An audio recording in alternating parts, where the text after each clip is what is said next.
When I was a nipper, only 6 months old, my mother and my father too, they didn't know what to wean me on, they were in a dreadful stew. They thought of this, they thought of that, got a little bit of old cod row.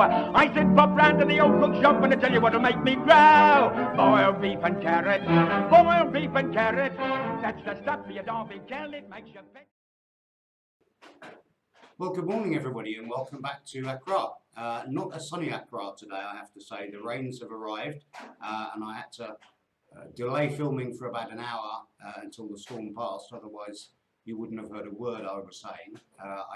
I thought about doing subtitles, but I thought better to wait till the rain passed and start now. So anyway, welcome indeed and to day 2, and the challenger today is my sister Hilary, who's given us her set of 7 ingredients. So let's start off by seeing what she proposed, okay? First up we have melon. It was a melon yesterday, now it's only a slice left. You'll find out why in due course.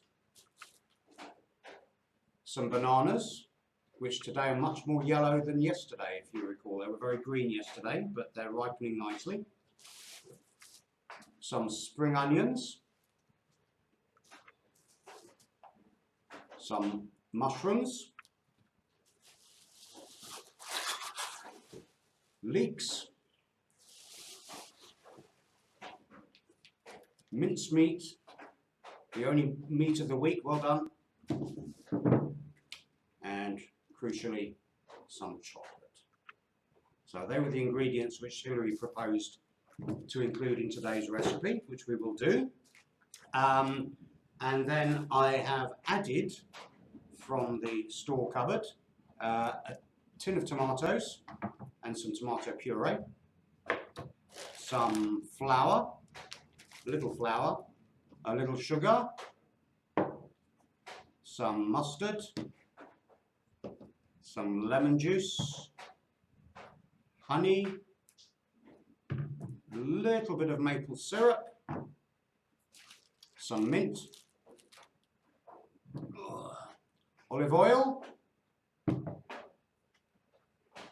milk, Worcester sauce, and then, and a stock cube, 1 stock cube. And I've also borrowed from other recipes an onion and one of Emma's carrots. Thank you, Emma. And at the back of the fridge I found a little lump of celery. So I'm going to include that as well, if you don't mind, Hilary. So, did you guess the music today?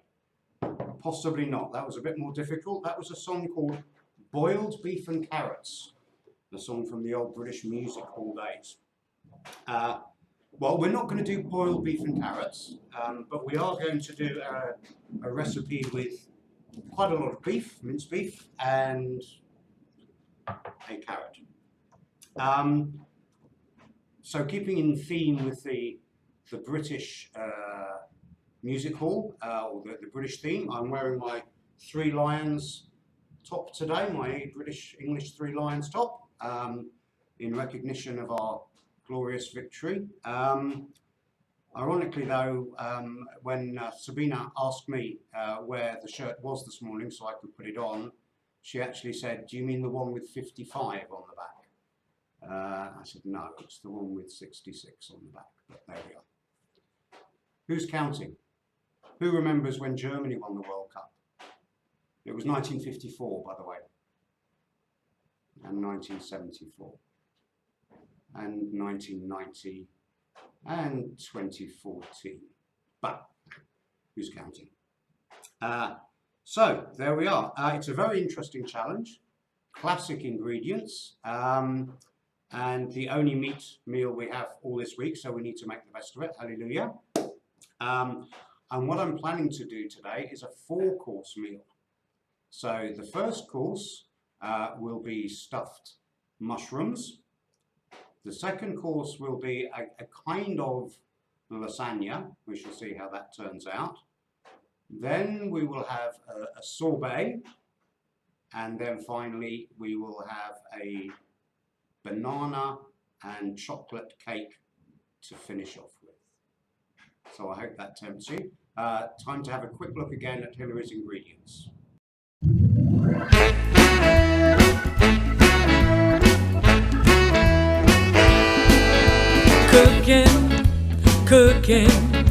Cooking in the kitchen of love. Cooking.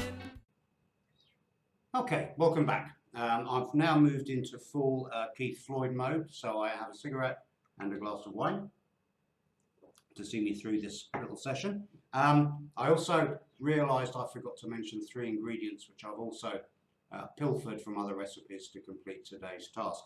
One was some garlic from Emma's recipe. One was a little bit of bread, which I'm going to use to make breadcrumbs, in fact one of the bread muffins, and also just a little bit of cheese, not all of this, but a little of this cheese.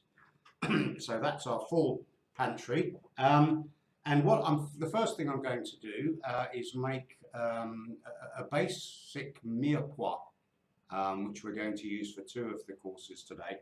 A mirepoix is basically onion, celery and carrots all chopped up very fine, and you then basically fry that very slowly in olive oil or oil of some kind.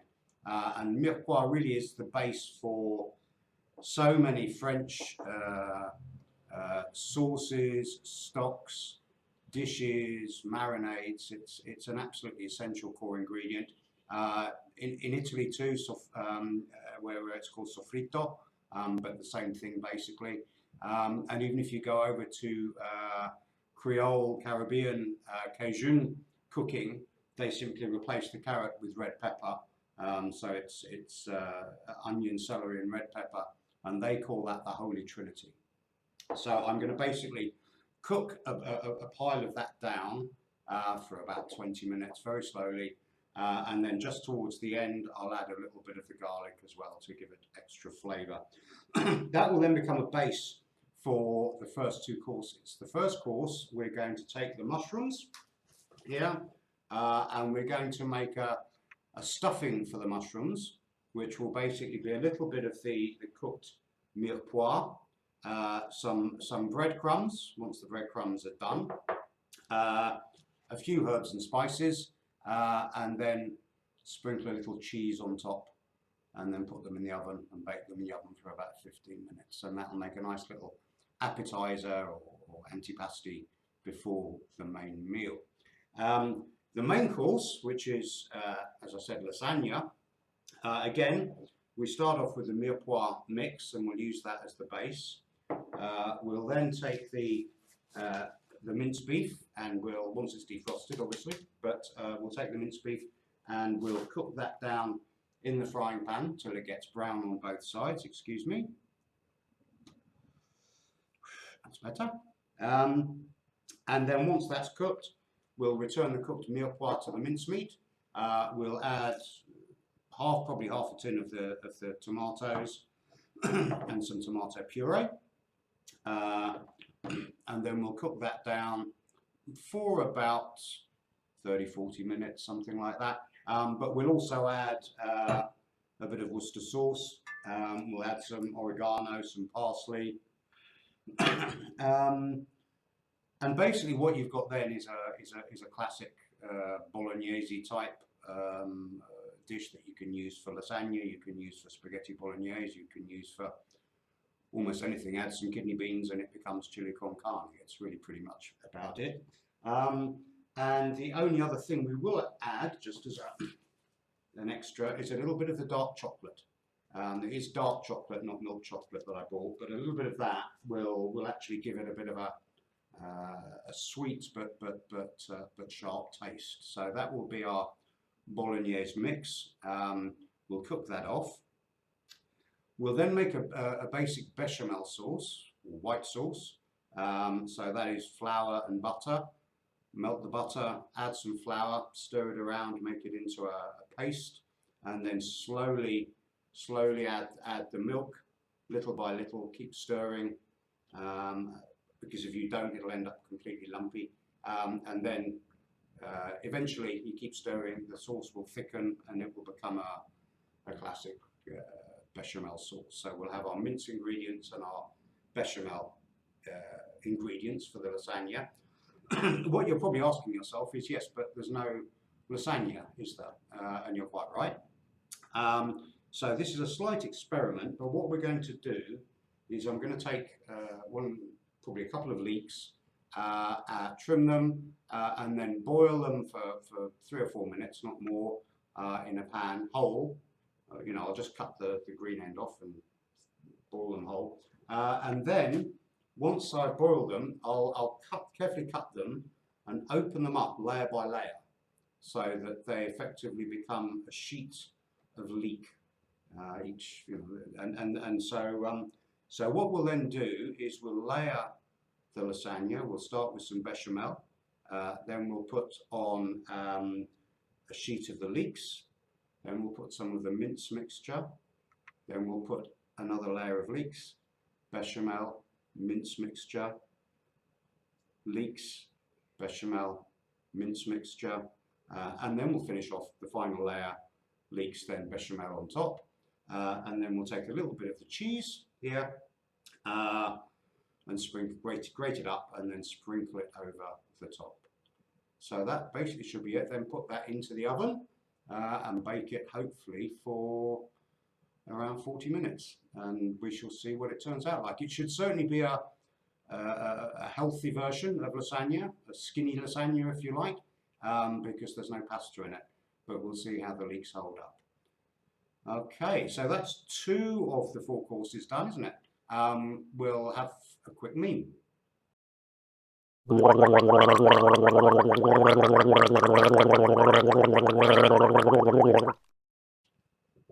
Okay, so before we move on to the last 2 courses, one very important thing I forgot to mention for the lasagna was the other secret ingredient to go with the chocolate, which is hand sanitizer. This is a French sanitizer, and half a glass of that will do nicely just to add that to the mix. Yeah, that'll be fine. So the next course we're going to do is a sorbet, a melon sorbet. Usually you have a sorbet between the fish course and the meat course, but we've only been blessed with 2 fish and 1 meat this week, and not on the same menu, so we're going to have to improvise.